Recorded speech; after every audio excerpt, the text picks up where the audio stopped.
Okay, so what if I told you I brought a manga today about the coldest, most untouchable girl in school, and it has a genuine chance of changing how you see her? What do you think I'm about to talk about? Some slow burn artsy romance? Deeply tragic and meaningful? The answer is no. What I brought is the story of a boy named Sauta who catches a train molester and accidentally becomes the only person the Ice Princess trusts. Now, before you click away thinking this is just another basic romance manga, remember what I said. This will change you. It's going to be sweet, genuinely funny, and it's the story of how the coldest girl in Japan slowly falls apart. Let's get into it. The manga opens on a train, where people are gossiping about a girl known as the Ice Princess. They talk about how she just rejected a popular guy from the soccer club, making him the 15th person she's turned down. Minori Sauta is also riding the same train. He thinks about how things were before he actually got to know her. Despite the rattling train and the sweltering heat, Sauta doesn't mind the daily commute at all. He actually enjoys it because the Ice Princess always boards at a specific station. He watches as guys occasionally try to hit on her during the morning ride. All it takes is one sharp glare from her, and the guys instantly apologize and walk away defeated. To Sauta, she gives off the vibe of an idol or an actress, making it feel like they live in completely different world. Because of that, he never even thinks about trying to talk to her. But as he watches her, Sauta notices she is staring at something. He follows her gaze and sees an elderly woman standing on the moving train. Right beside the woman, a student wearing Sauta's high school uniform is sitting down, completely distracted by his phone, wondering if the guy even notices the old lady standing right there. Sauta abruptly steps forward to handle the situation. To his surprise, the Ice Princess rushes past the guy and politely offers her seat to the elderly woman. The old lady thanks her warmly. Hearing her soft and clear voice, Sauta realizes this kind act completely contradicts her cold reputation, and he gets to see a whole new side of her. On a different day, a baby starts crying on the train. While the mother tries to quiet the child down, the Ice Princess looks over, gives a bright smile, and gently waves at the baby. Sauta watches the whole thing and admits to himself that her smile alone caught his attention. Because of these moments, his desire to talk to her starts to grow. Still, he assumes she wouldn't take him seriously, just like all the other guys she rejects. He tells himself he will just quietly observe her from a distance until they graduate. But on another hot and crowded day on the train, Suda notices she looks uneasy. He looks closer and spots a man's hand creeping toward her. Suda quickly realizes a molester is targeting her. The train is packed with people, making it hard to move or see clearly,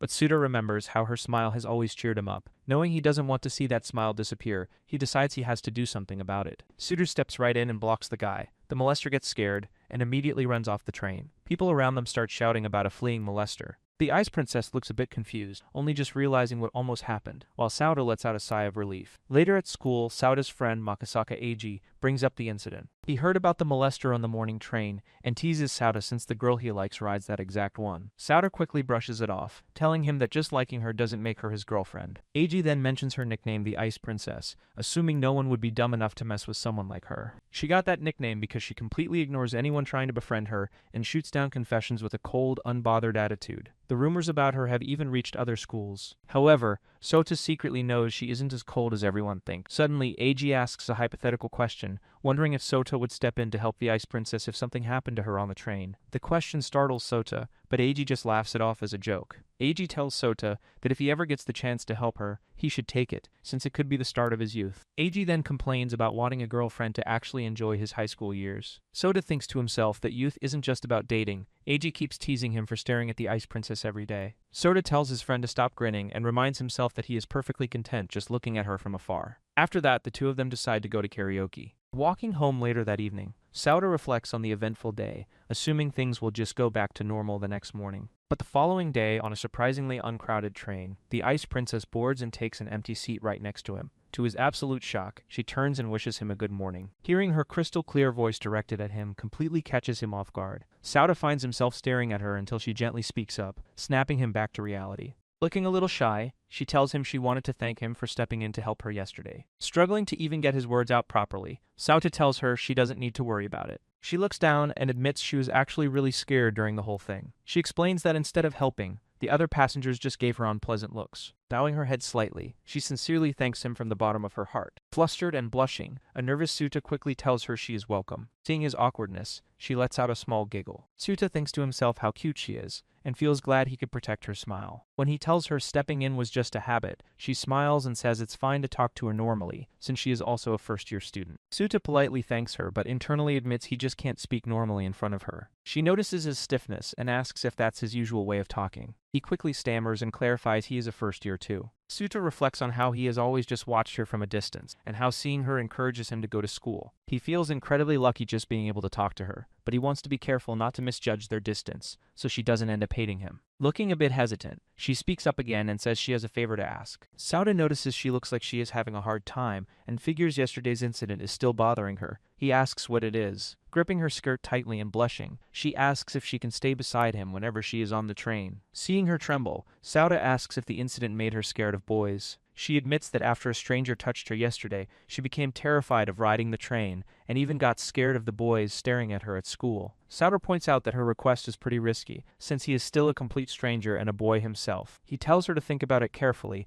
warning her that there's a chance he only helped her because he had an ulterior motive. He suggests she ask some of her female friends or a guy she actually trusts to ride with her instead. She looks down quietly and tells him that there is no one else, meaning he is the only one she has to rely on. She admits she is ashamed that she doesn't have any friends she can trust. Looking at him, she says she trusts him, and calls this her once-in-a-lifetime gamble. She explains she always thought things like personal relationships and studies would get better someday, but waiting around might make her miss out on big opportunities. Suta feels like it's almost a threat if he rejects everything she just said, but he can tell she is completely serious. He asks why she chose him out of everyone. She explains she has to overcome this fear of hers, which is why she trusts him and is willing to bet her life on him. She tells him the reason is simple. To her, he is different from other people because he actually looks her directly in the face and talks to her properly. She says she wants to trust him, but if she can't, she will just give up on everything. Suta takes a moment to process that she actually wants to be beside him. At first, he considered turning her down, remembering all the guys who ended up hated for trying to get close to her. But after seeing her kind side firsthand, he feels there is no reason to refuse. He also absolutely doesn't want her to give up on her future. Knowing she is willing to bet on him, Suta decides he wants to live up to her expectations. He looks at her and agrees to let her stay by his side. Hearing his answer, she lets out a sigh of relief and thanks him again. Suta suddenly realizes they haven't even introduced themselves yet. He tells her his name is Minori Suta. She introduces herself as Shino no Me Nagi, explaining that since she was adopted by a Japanese couple, she considers herself Japanese despite her appearance. Seeing her gentle smile, Suta blushes as she tells him she will be in his care from now on. From that day forward, his everyday life completely changes. Because he helped her out, Suta now ends up riding the morning train with Nagi every single day. Standing next to her, he still finds it hard to believe and wonders if he is just dreaming. At the next station,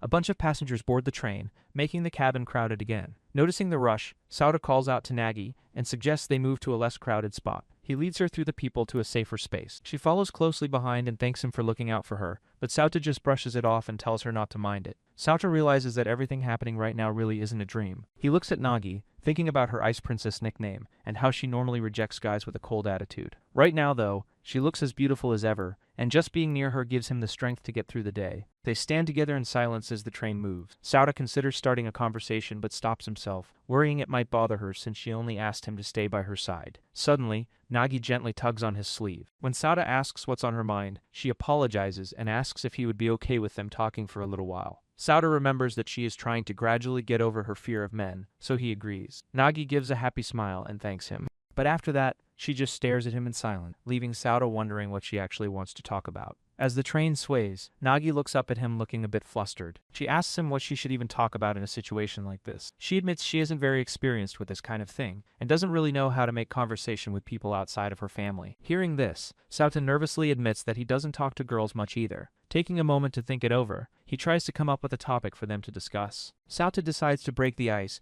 and asks Nagi if she has any hobbies, though he internally worries it sounds like a matchmaking interview.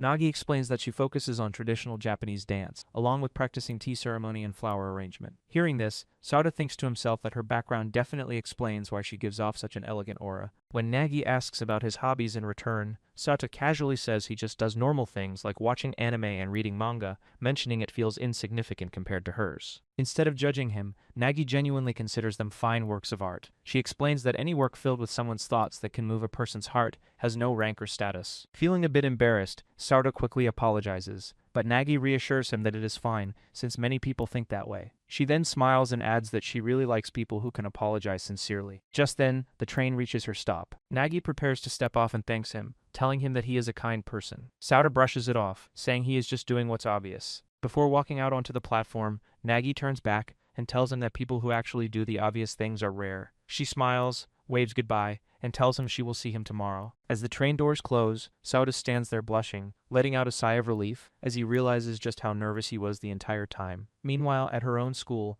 Nagi sits alone in her classroom. In the hallways, other students gossip about how she recently rejected more guys, including someone named Suzuki, and a boy from a distinguished family named Murata. Hearing the chatter, Nagi reflects on how she has always struggled with guys, especially after her past experiences. She even wonders if she is just bad at socializing with people in general. She then thinks back to her morning conversation with Sauta. She remembers how kind he was, and how he casually said he was just doing what was obvious. To her, Sauta seems like a bit of an unusual guy. She recalls noticing him watching her on the train before, but his gaze always felt completely different from the way other boys looked at her. As some classmates nearby loudly talk about wanting to confess to her next, Nagi decides to head to the library to get away from the noise. Before she can leave, a classmate named Hayama Hikaru steps in. Putting her hands on her hips, Hikaru calls out the loud boys for being inconsiderate and tells them they are being unpleasant. Caught off guard, the boys apologize and quiet down. Nagi watches the whole thing, recognizing Hikaru right away. After handling the situation, Hikaru turns around, winks at Nagi, leaving Nagi surprised by the sudden approach. Nagi asks Hikaru if they can talk in private, so the two of them step outside to a quiet walkway. Hikaru apologizes for making them walk all the way out there and asks what she wanted to discuss. Nagi mentions she felt Hikaru looking at her earlier in class and apologizes for staring back. She explains that she just wanted to thank Hikaru for speaking up against those loud boys earlier that morning. Hearing this, Hikaru smiles and says she is glad she wasn't wrong to step in, admitting it would have been embarrassing if she had just imagined the whole thing. The next morning on the train, Nagi shares the story with Sauta. Sauta is glad to hear someone at her school was nice to her, but Nagi admits she feels a bit confused since it is the first time a classmate has treated her with kindness. Sauta suggests that Hikaru probably just wanted to help and asks why she doesn't simply accept the friendship. Hearing this, Nagi looks a bit guarded and asks if he really believes in her, reminding him that she isn't the type of person to bet on just any chance every day. Realizing he might have pushed a bit too much, Sauta quickly apologizes, and Nagi tells him it is okay. Sauta thinks back to when Nagi mentioned having no trustworthy friends, realizing there must be a deeper reason why she keeps her guard up. Seeing her look so isolated, Sauta feels bad for her and wishes he could find the right words to say. Sauta breaks the silence by mentioning his friend Eiji. When Nagi looks confused, Sauta explains that he used to have no friends at all when starting high school. However,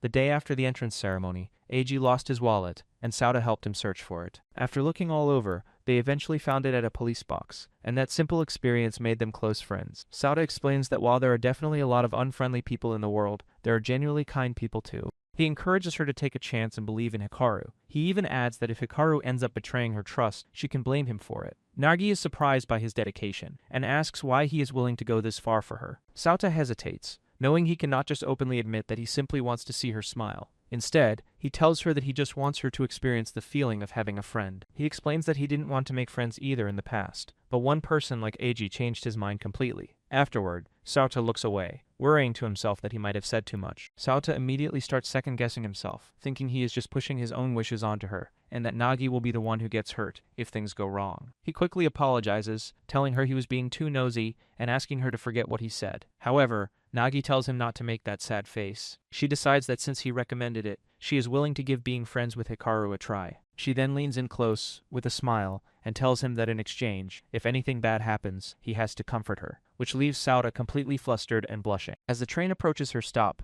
Sauta asks if she is going to be okay riding home alone later that afternoon. He starts offering to ride back with her, but before he can even finish his sentence, Nagi quickly turns around and eagerly asks if he is really willing to do that. Realizing how excited she sounded, she gets embarrassed, clears her throat, and apologizes for losing her cool. Sauta reassures her it is fine, and they compare their schedules. Nagi mentions she catches the train at 4:30, which lines up nicely since Sauta gets out of school around the same time. Relieved to hear that, Nagi gets ready to step off the train. Right before the doors close, she turns around with a gentle smile, waves, and tells him that she has a lot of fun being around him, so she is looking forward to riding home together later. Sauta nervously waves back, saying he is looking forward to it as well. Once the train doors shut, Sauta covers his blushing face, thinking to himself that her sudden sweetness was completely unfair. Later that evening, the train doors open and Nagi steps on. Seeing Sauta waiting there, she greets him with a hello and notes that this is their second time seeing each other today. Sauta greets her back, and they stand together.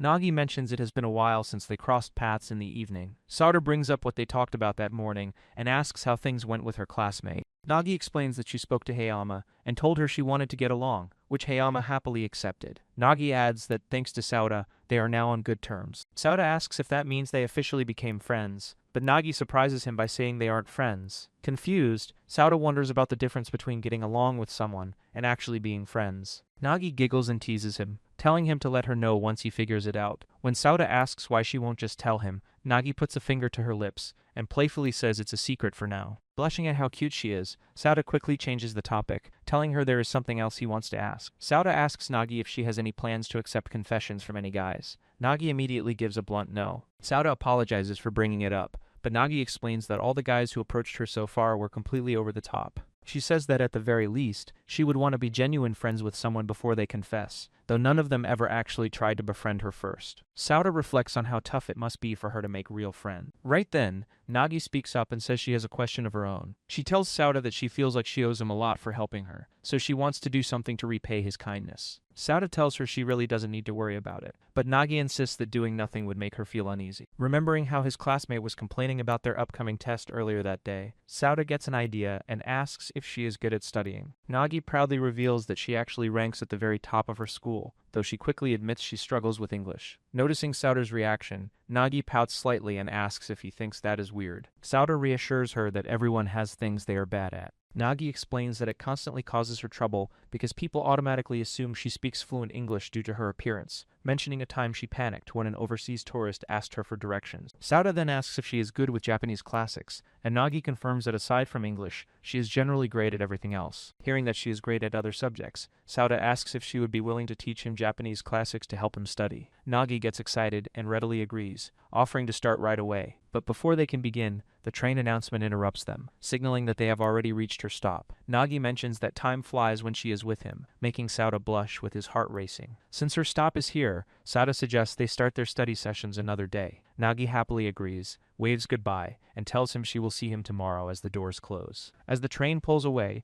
Sauta watches her leave, and realizes that parting ways always leaves him feeling a bit lonely. The next day, the two of them begin their study sessions on the train. Nagi walks him through a problem, and when Sauta understands it right away, she praises him for having the basics down. Sauta tells her it is only because she is such a great teacher. Compared to his regular school classes, Nagi explains everything in her own words, making it much easier to understand. But as she leans in close to point out an important part in the textbook, Sauta gets totally flustered by just how close she is standing next to him. As Nagi points at the textbook to explain the next topic, Sauta catches a nice scent from her and gets completely distracted. Noticing he is spacing out, Nagi leans in even closer to ask if he understands the material. Blushing, Sauta quickly apologizes and admits he didn't hear her clearly. Assuming he just found the lesson a bit difficult, Nagi smiles and offers to explain it again in simpler terms, while Sauta struggles to calm his racing heart. Later that evening at her house, Nagi closes her book in her room, thinking to herself about how much fun she had. She checks her calendar to prepare for school the next day, only to realize it is already the weekend. A bit disappointed, she flops onto her bed and accidentally mumbles out loud that she wants to see Sauta.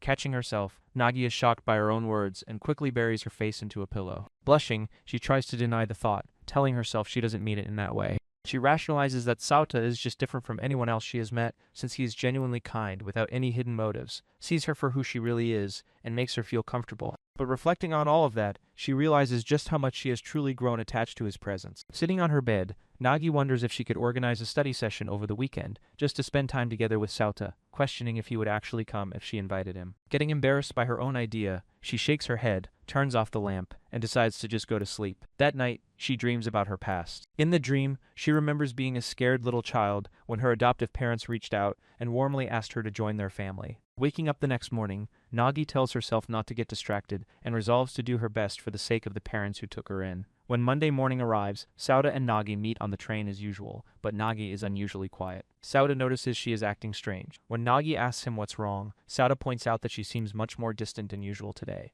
Nagi simply looks away and denies it. As the train pulls into the station, Sauta feels troubled, realizing that just when they were finally getting closer, Nagi is suddenly putting up her walls again. As the train gets packed, a passenger gets uncomfortably close to Nagi, causing her to freeze up in fear. Seeing this, Sauta quickly calls her over and steps in to shield her from the crowd. He looks at her and says that no matter what, he will never betray her trust. He mentions that he won't pry into whatever happened, but asks her to at least let him keep his promise to protect her during their commutes. Feeling guilty for pushing him away, Nagi decides to explain herself. She tells him that her adoptive father always taught her never to show weakness to others. Because she respected him, she strictly followed that rule and never let anyone see her vulnerable side, which is how she earned the Ice Princess reputation in the first place. However, However, Nagi admits that since meeting Sauta, that cold mask began to crack. She found herself smiling more and relying on him, which made her feel like she was failing her father's teachings. That was why she panicked and tried to keep her distance, and she apologized for pulling away after saying she trusted him. Sauta understands her dilemma, but asks if it isn't completely exhausting to constantly hide her true self. When Nagi says she has to endure it to be like her father, Sauta looks right at her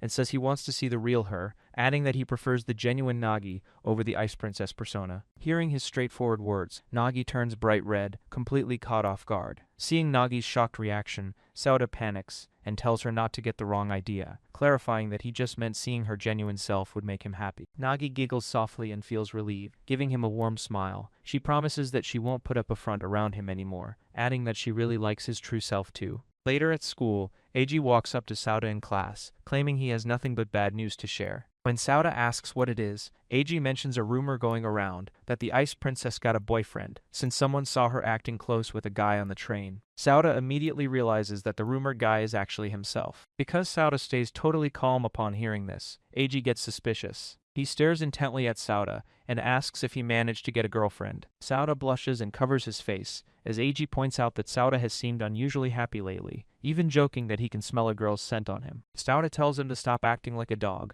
and clarifies that they are only friends, definitely not lovers. Eiji immediately pounces on that, teasingly asking if Sauta likes her. Blushing bright red, Sauta tries to deny having feelings for her, but Eiji just laughs and tells him he is completely easy to read. Eiji gets serious and asks Sauta if he is sure he isn't just being played. Sauta knows his friend is genuinely worried about him, but he believes Nagi has no reason to lie. Since she put her trust in him, he wants to trust her in return. Sauta thanks Eiji for the warning, and assures him he will be fine. Eiji then asks if Sauta actually stands a chance with her, wondering if Nagi shows a side of herself that only Sauta gets to see. Remembering Nagi's gentle smile on the train, Sauta blushes and tries to deny it, but Eiji immediately points out that he is terrible at lying. To change the subject, Sauta asks what the other bad news was. Eiji admits that both he and his girlfriend, Nishisawa Kirika, are in deep trouble for the upcoming exams and could repeat the year if they fail. Since Kirika is also one of the few friends Sauta has, Eiji suggests they hold a group study session. Sauta thinks it over and offers to host the study session at his apartment over the weekend, since he lives alone, noting that 2 days of studying should be enough to get them ready. Relieved, Eiji praises Sauta for saving them.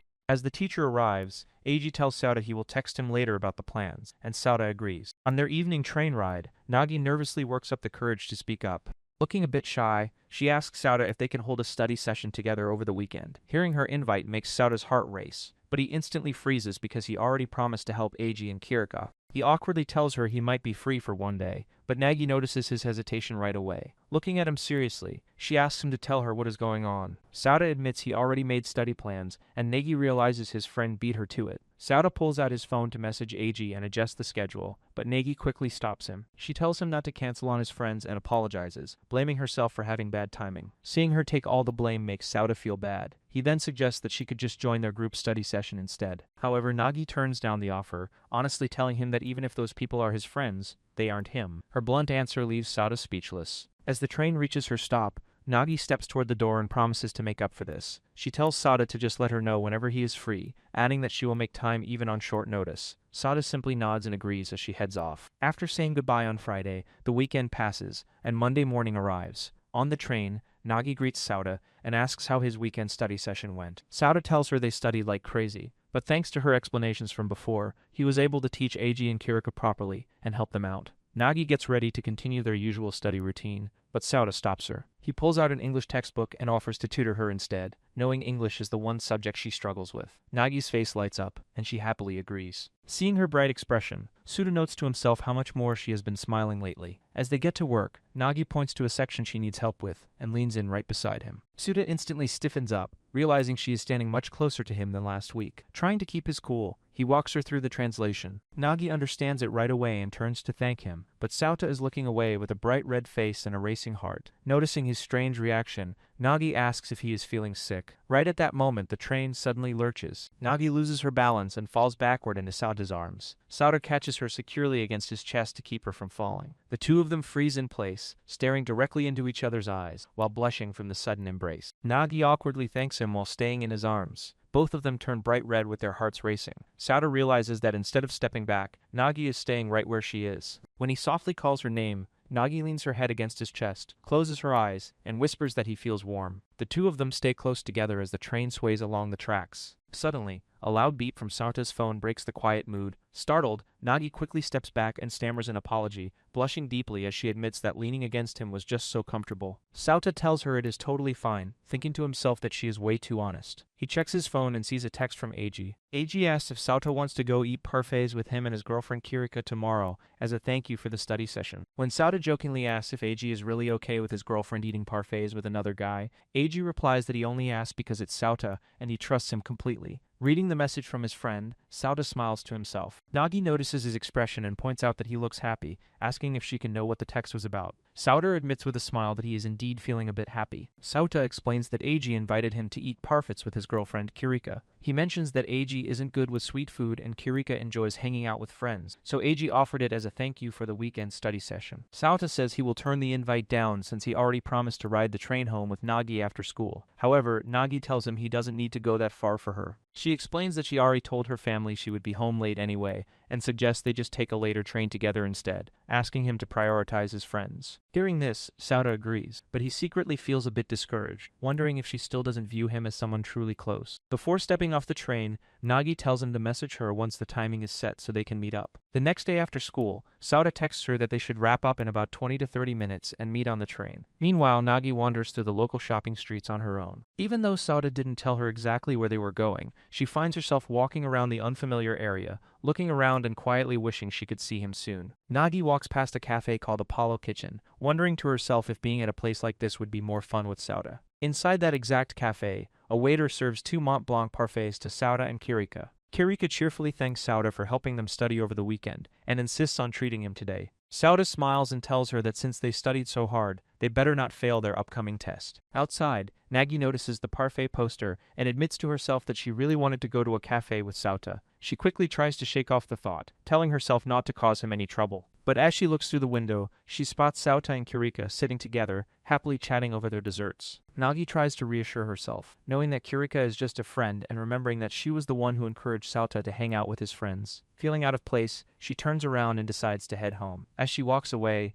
Nagi clutches her chest as an uncomfortable feeling hits her. She tells herself that she cannot hold Sauta back for her own sake, but seeing him with another girl still hurts. Confused by these new emotions, Nagi realizes that when they first started riding the train together, she never had the resolve to actually fall in love with him. Later that night, Nagi lies awake in bed, completely unable to sleep. Every time the image of Sauta sitting at the cafe with Kirika pops into her head, her chest starts to hurt. Feeling guilty for having these selfish feelings toward his friend, she pulls the blanket over herself and calls herself a terrible person. When exam day arrives, they meet on the morning train as usual. Sauta mentions that thanks to her help with studying, he feels well prepared for his tests. However, Nagi is lost in thought and barely responds. When Sauta calls her name, she snaps out of it and apologizes for spacing out. Sauta notices that she has been acting distant ever since the parfait outing, and wonders if he somehow upset her. He thinks about how he would feel if their positions were reversed and Nagi went to eat with another boy, admitting to himself that he would feel jealous too. After arriving at school,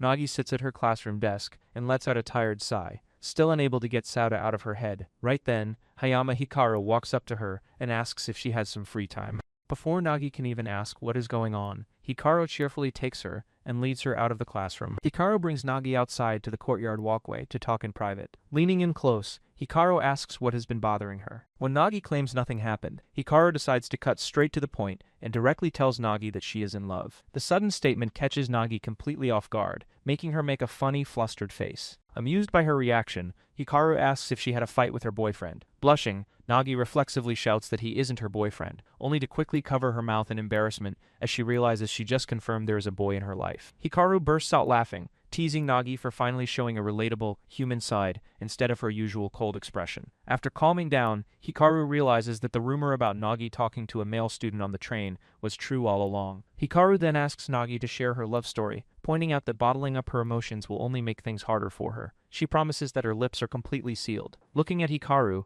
Nagi gets the feeling that she is someone she can genuinely trust, knowing Hikaru isn't the type of person to spread rumors. Nagi decides to open up and tells Hikaru everything about Suta, explaining how he helped her on the train and how they started riding together and tutoring each other. After listening to the whole story, Hikaru nods and says there is one obvious conclusion. Nagi is completely in love with him. Hikaru points out that since Nagi has never had romantic feelings before, she is simply confused by what she is experiencing. She asks Nagi if her heart has ever raced when she was with him. Remembering the moment she fell into Sauta's arms, Nagi blushes and admits that it did. Nagi adds that being around Sauta makes all her nervousness disappear and makes her feel so comfortable that she completely forgot her father's rule about hiding her weaknesses. Hearing how deeply relaxed Nagi feels around him, Hikaru jokes that this sounds closer to a married couple than just a casual crush. The word marriage leaves Nagi completely shocked and flustered. Hikaru tells her to brush that aside for a second and points out that hating the idea of him being around other girls proves she has fallen hard for him. As Nagi wonders how to fix the ache in her chest, Hikaru says she has a solution based on her instincts. Hikaru begins explaining her theory. She guesses that Sauta might have told his friend Eiji about getting along with the Ice Princess, especially since Nagi has softened up so much since meeting him. When Hikaru asks if Sauta and Eiji are close,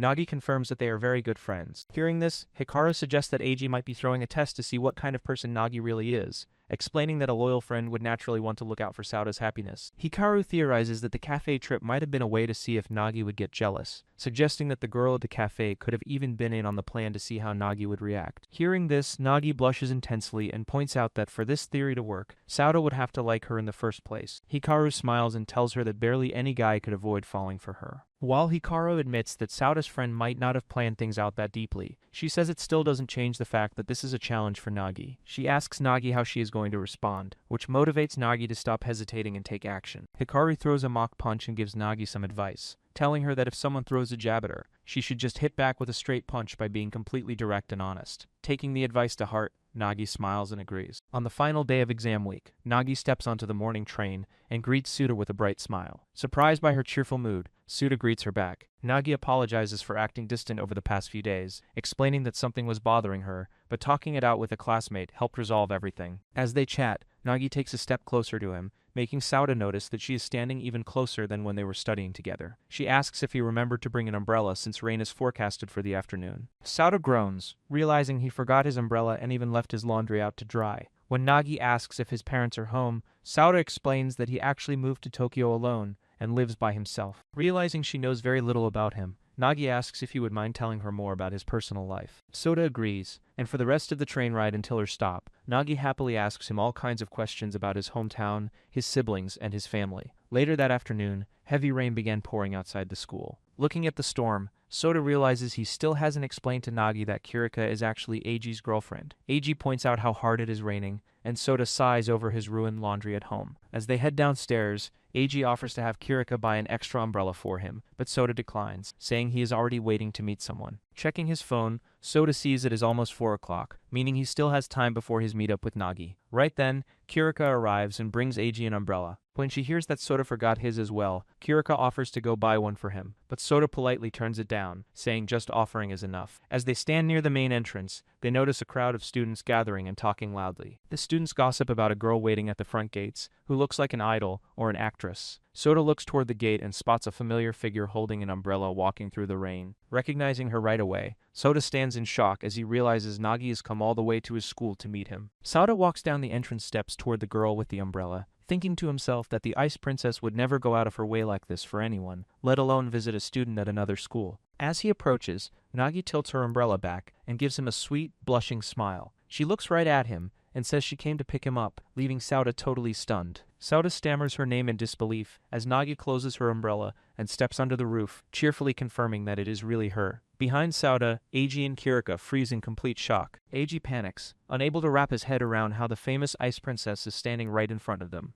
Noticing them, Nagi asks if they are Sauta's friends. Both Eiji and Kirika instantly stiffen up, with Kirika even comically begging for her life. Sauta deadpans and asks why they are acting like terrified samurais. Nagi politely introduces herself as Shinonomi Nagi, adding that she has heard a lot about them from Sauta. However, as she turns to Kirika, Nagi gives her a sharp, slightly cold look and formally thanks her for taking care of Sauta the other day, which makes Kirika tremble nervously. Sauta asks Nagi why she came all the way to his school in the rain, and she simply repeats that she came to pick him up. Internally, Nagi reflects on how she has never been in love before. She wonders if the strange fluttering in her chest is the same love she reads about in books. Realizing that being around Sauta is already changing her, she decides she needs to take the initiative to change herself as well. Looking right at Sauta, Nagi tells him she has a favor to ask. Sauta nervously asks what she needs. With a gentle smile, Nagi reaches her hand out toward him and asks if he would like to officially become friends with her. The sudden request leaves Sauta completely stunned, wondering if someone as popular as the Ice Princess really wants to be friends with a guy like him. Meanwhile, Nagi admits to herself that using him to confirm her emotions might be a little unfair, but she needs to know for sure whether what she is feeling is genuine love or something else, and she quietly waits for his answer. Remembering how other guys in the past only cared about getting her contact information, without wanting to be real friends, Nagi truly wants to form a genuine connection with Sauta. Seeing him hesitate,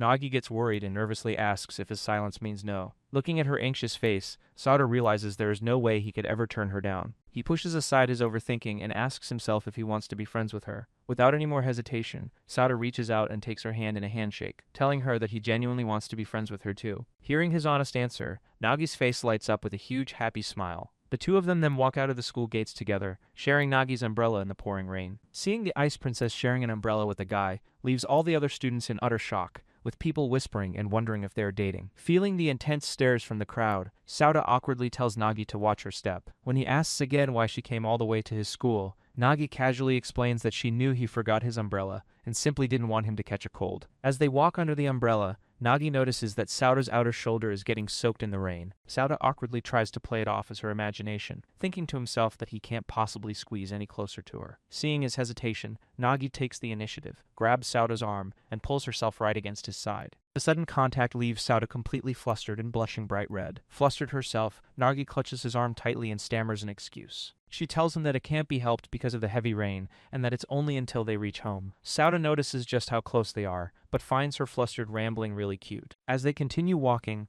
Nagi asks if he has any plans after school. When Sauta mentions that he is completely free, Nagi gathers her courage, blushes, and asks if they can have a post-exam celebration party at his house. Nagi looks at Sauta and honestly admits that she was jealous ever since she heard that Eiji and Kirika got to study at his place, confessing that she wants to be close to him too. Hearing her say this leaves Sauta completely stunned. Covering his blushing face, Sauta realizes just how happy her honest words make him. He quickly agrees to her idea, telling her they should definitely hold a party at his apartment to make up for the missed study session. Nagi's face instantly lights up with excitement. Getting into the spirit of things, Nagi offers to make dinner for the two of them tonight. When Sauta asks if she knows how to cook, Nagi smiles and explains that cooking is actually one of her strong points, and something she really enjoys doing. Sauta gets excited at the idea of eating a home-cooked meal made by Nagi, and she tells him to look forward to this evening. Seeing how assertive and open she has suddenly become leaves Sauta flustered with his heart racing. But then, Nagi looks ahead with a gentle smile, and mentions that she is glad because she can finally become real friends with Hime now, leaving Sauta a bit puzzled by the sudden mention of her classmate. Sauta asks Nagi if she and Hime aren't officially friends yet.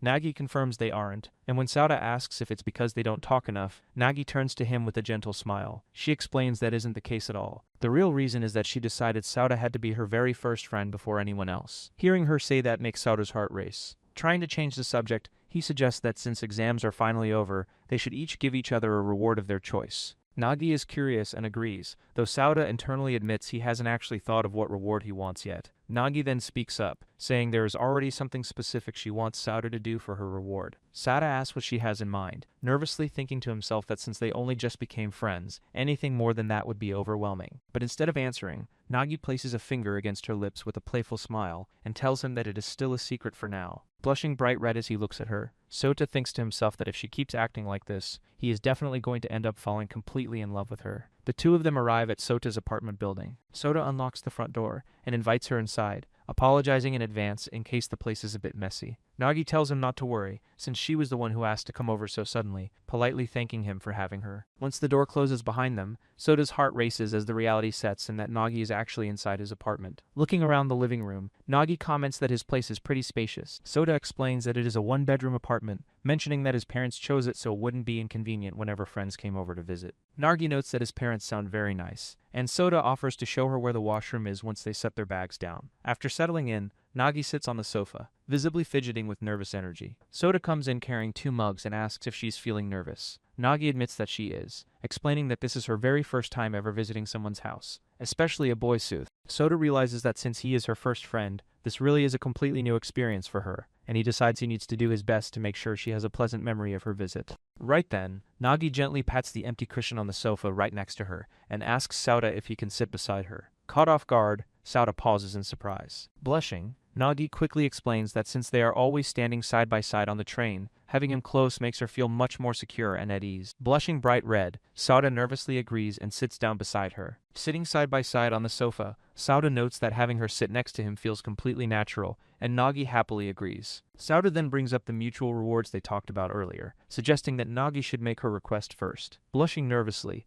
Nagi asks if her reward can simply be him patting her on the head. The unexpected request catches Sauda off guard, but seeing how sincere and serious she looks, he agrees. Relieved, Nagi lets out a soft sigh and thanks him. She begins explaining the reasoning behind her request. Ever since she was young, she strictly followed her father's rule to never show weakness, forcing herself to be strong and dignified without ever letting herself be pampered, even by her adoptive family. She thought living like that was perfectly fine until she met Sauta and heard him say that he wanted to see her true self. Nagi confesses that beneath her cold exterior, she actually has a side that wants to be pampered like a spoiled child. Looking at Sauta, she tells him that she was hoping she could finally drop her guard and show that hidden side of herself to him. Nagi looks down and explains that because she has worked so hard to stay strong for so long, she truly just wants to be pampered by him. Hearing her honest wish, Sauta reaches out and gently places his hand on her head, softly patting her hair. He tells her that she has done an amazing job. He explains that even though they haven't known each other very long, he can tell how much effort she puts into everything she does, from her polite manners to her great grades. Sauta adds that her kindness and tutoring have helped him out tremendously, sincerely thanking her for all her hard work. Tears well up in Nagi's eyes as she listens to his comforting words. Sauta tells her it is okay and says they can do whatever she likes. Nagi softly asks if she can lean against his chest for a little while, and Sauta agrees. She leans forward, resting her head against his chest and clutching his shirt as she quietly thanks him. Looking down at her peaceful smile, Sauta realizes that the usually composed and dignified ice princess is only showing this vulnerable, pampered side to him. While he is happy to see her true self, having her held so close against him leaves his heart pounding uncontrollably. After pulling away from their hug, Nagi feels embarrassed and apologizes for showing such a vulnerable side of herself, especially since she got his uniform a bit wet. Suda waves his hands and tells her it's completely fine. He says he is just glad she relied on him and promises to comfort her as many times as she needs. Hearing that, Nagi smiles and says she will definitely ask for pampering on a regular basis, leaving Sauta internally panicking over how hard it will be to keep his composure if this becomes a habit. Nagi then asks what Sauta wants for his reward, but since he still hasn't thought of anything, she stands up and offers to cook dinner first. Sauta leads her into the kitchen. Looking at how clean the counters are, Nagi asks if he ever cooks for himself. Suta awkwardly admits that he doesn't, explaining that he usually just eats out or grabs convenience store bentos. Hearing about his lack of a proper diet, Nagi gives him a stern look, radiating an angry aura as she asks if he even thinks about nutrition. When she asks what he eats for lunch on weekdays, Sauta nervously admits he just buys stuffed bread from the store. Nagi sighs and says that since she doesn't fully understand how hard it is to live alone, she won't nag him about it. But just as Sauta lets out a sigh of relief, Nagi turns around with an intense, sharp look, making him freeze up as she decides that his eating habits cannot stay like this. Nagi points out that food is the source of life and warns Sauta that his bad diet could ruin his health down the line, which is something she really doesn't want to see happen. Tying her hair up into a ponytail and putting on an apron, Nagi announces that she has chosen his reward for him. She declares that she will cook him lunch and dinner every Saturday, as well as make him homemade bentos for school on weekdays. The sudden proposal leaves Sauta completely shocked. He tries to turn it down, saying he would feel guilty putting that much work on her, but Nagi insists that she genuinely wants to do it. She explains that she loves cooking, and that making meals for two people is much more fun anyway since cooking for one always leaves leftovers. Sauta wonders why she is willing to go this far for him, worried about becoming even more indebted to her kindness. Seeing his hesitation, Nagi smiles with confidence and tells him to make up his mind after tasting her food, promising to make something so good that he will want to eat it again. A short while later, Nagi serves 2 plates of freshly made curry rice with salad. Looking at the meal, Sauta is amazed, thinking about how long it has been since he last had home-cooked curry. They sit down at the table, and Sauta takes his first spoonful. As Nagi watches him closely, Sauta's eyes light up, and he tells her that it is truly delicious. Happy and relieved, Nagi chuckles softly and says she is glad it suits his taste. Nagi tells Sauta that there is plenty of curry left, so he can take his time eating. Enjoying every bite, Sauta reflects on how long it has been since he had a proper, warm, home-cooked meal, feeling both his stomach and heart satisfied. After they finish eating and thank each other, Sauta begins clearing the table. Right then, Nagi asks if he would like to eat her cooking again in the future. While Sauta briefly feels bad about making her cook, the thought of delicious homemade food easily wins him over, and he honestly admits that he does. Delighted by his response, Nagi explains that she can make all kinds of dishes,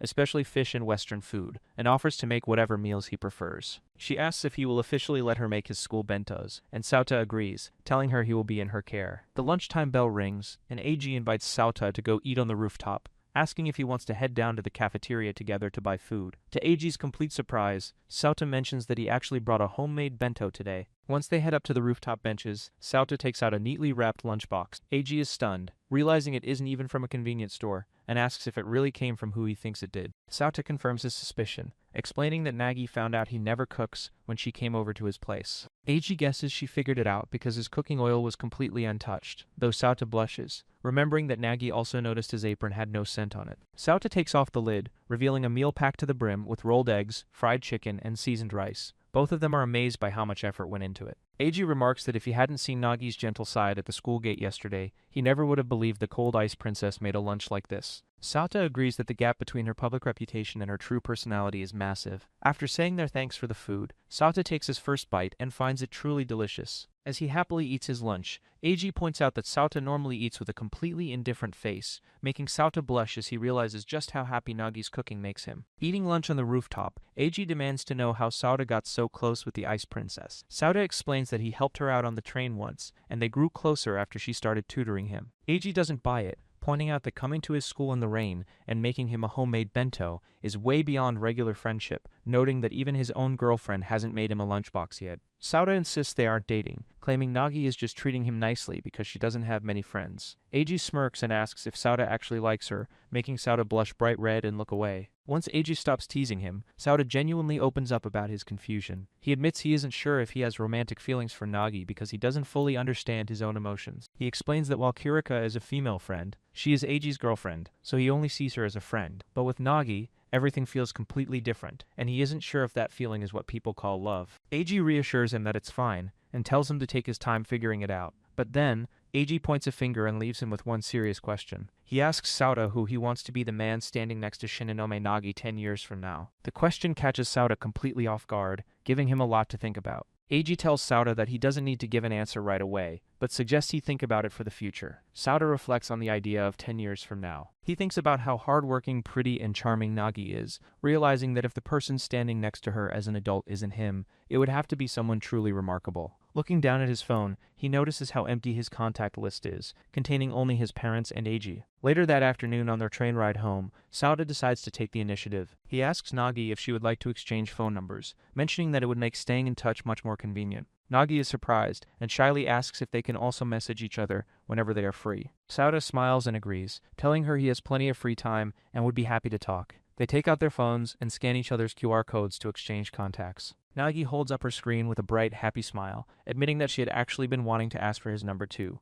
Sauta says he will send her a quick message to make sure everything went through properly, and Nagi happily agrees. Nagi receives Sauta's test message and replies right away with cute cat and dog stickers. She then looks up and asks if he likes dogs. When Sauta says he does, Nagi's face lights up with a bright smile, excitedly saying that she loves both dogs and cats. Seeing her get so happy over animals makes Sauta realize just how huge the gap is between her cold reputation and her true personality. Nagi mentions that she would love to visit a place like a cat cafe one day, and Sauta smiles, suggesting they go together sometime. Later that night around 8:30, Sauta is sitting in his room when his phone pings with a text from Nagi, asking if he has a moment to spare. Sauta replies that he is free, and Nagi asks if she can call him. When Sauta agrees, his phone rings and he answers right away. Sitting on her bed in her pajamas, Nagi greets him and shyly confesses that she called simply because she wanted to hear his voice. The sweet reason catches Sauta completely off guard, making him blush and clutch his chest. He stammers that it is totally fine since he isn't busy. Hearing that, Nagi whispers that she is happy and lets out a soft, gentle giggle, leaving Sauta flustered by how cute she is even over the phone. On the phone, Nagi happily remarks on how comforting it feels to hear Sauta's voice on the line. She mentions that she usually goes to bed by 9 o'clock because she wakes up at 5 in the morning to prepare bentos and practice traditional Japanese dance. Surprised by her early schedule, Sauta tells her not to push herself just to cook for him, but Nagi insists it is no trouble at all. She then asks what he thought of the lunchbox she made today. Sauta honestly tells her that today's bento was really delicious and that he would happily eat it every single day. Hearing his genuine compliment makes Nagi thrilled, and she promises to pack another great meal for tomorrow. Nagi then asks when his exam scores are coming out. Sauta explains that the tests will be returned next week, while the overall class rankings will be posted the week after. Hearing that, Nagi suggests holding a test result reveal party at his apartment on the following Saturday. When Sauta says he is free, free, Nagi promises to make plenty of delicious food and asks what his favorite meals are for future reference,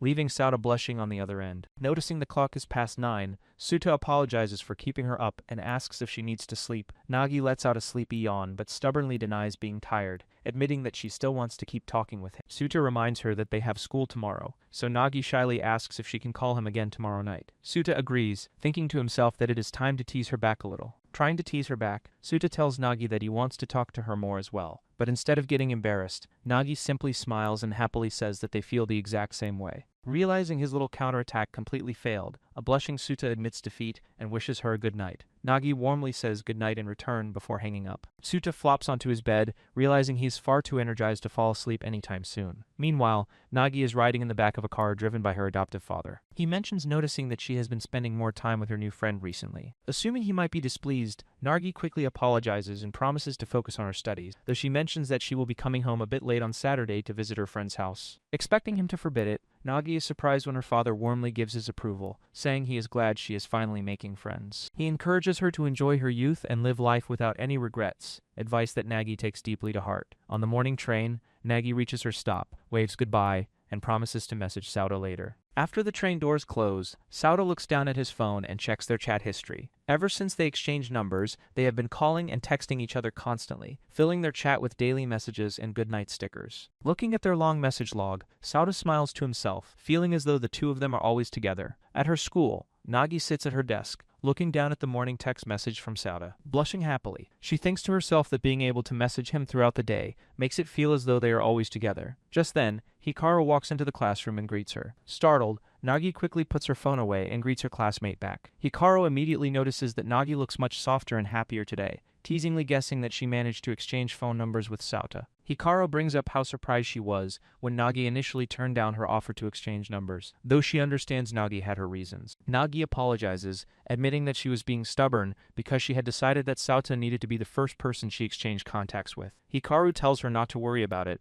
and suggests they exchange numbers right now. Nagi happily agrees, and after adding each other to their phones, Hikaru cheerfully declares that they are officially friends. Nagi says she is glad they got to talk more and tells Hikaru to reach out whenever she wants. After returning to her seat, Hikaru sends Nagi a text, mentioning that the rumor about Nagi sharing an umbrella with a guy has spread across the school, asking what they should do about the gossip. Nagi realizes that the rumor explains why so many students have been staring at her all day. Hikaru texts back, pointing out that letting the rumor spread might actually be a good thing, since it will cut down on unwanted confessions from other guys. Nagi agrees and replies with an affirming sticker. Right then, Hikaru walks over to Nagi's desk and loudly asks in front of the entire class if the rumor about her sharing an umbrella with a boy from another school is true. The whole classroom goes quiet in shock. Without any hesitation, Nagi openly confirms it, explaining that the boy forgot his umbrella, so she went to his school to pick him up. Hikaru smiles and says the boy must be really precious to her. Nagi smiles genuinely and agrees, openly stating that he is so precious she didn't want him catching a cold. Her bold answer causes the entire classroom to erupt into loud chatter, prompting the teacher to scold the class for being too noisy. Later on,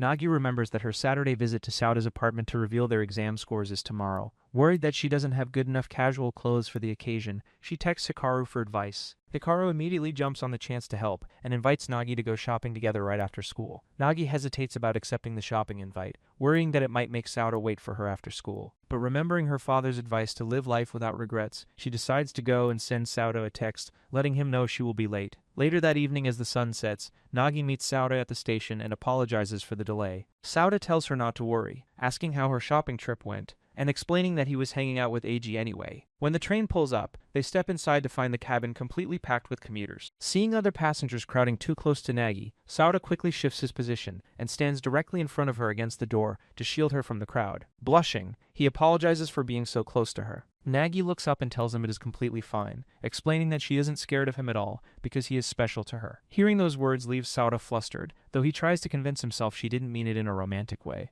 Right at that moment, the train suddenly lurches violently, causing the surrounding passengers to lose their balance. To keep the crowd from falling onto Nagi, Sauta braces himself by placing his hand against the wall behind her, trapping the two of them in an extremely close pose as they stare directly into each other's eyes. Trapped in the close posture, Suta asks Nagi if she is okay, and she stammers that she is fine. As more passengers bump into Sota's back, Nagi notices the heavy strain on his wrist from bracing against the wall. She asks him to lower his arm, but Sota hesitates, worried that releasing his grip will force him to fall on top of her. Nagi tells him that she doesn't mind at all, and offers to let him lean on her, adding that she would hate it more if he ended up hurting himself. Seeing her genuine concern, Sota agrees. As the train sways, Sota lowers his hand from the wall and leans directly into her, gently resting his head against her shoulder. The sudden contact leaves both of them blushing bright red. Feeling her warmth and having her face right next to his, Sota panics on the inside, thinking about how his heart won't stop pounding and that he needs to pull away before his feelings get completely out of control. But as the train continues to shake, Nagi gently wraps her hand around his back to support him, holding him securely against her as they endure the crowded ride together. Nagi wraps both arms around Sota's back and hugs him tightly. When Sota stammers her name in shock, Nagi looks up and tells him she isn't forcing herself at all, so he doesn't need to pull away. As the crowded train sways along the tracks, Nagi tightens her grip on his blazer and honestly confesses that she doesn't dislike the contact. In fact, she actually likes being this close to him. Hearing her words leaves Sota blushing bright red, realizing that he might be the one getting pampered even more than her. Nagi rests her head against his shoulder with a gentle smile, whispering that even though her heart is racing, having him close makes her feel at ease. Moved by her honesty, Suitor slowly raises his arms and returns the hug,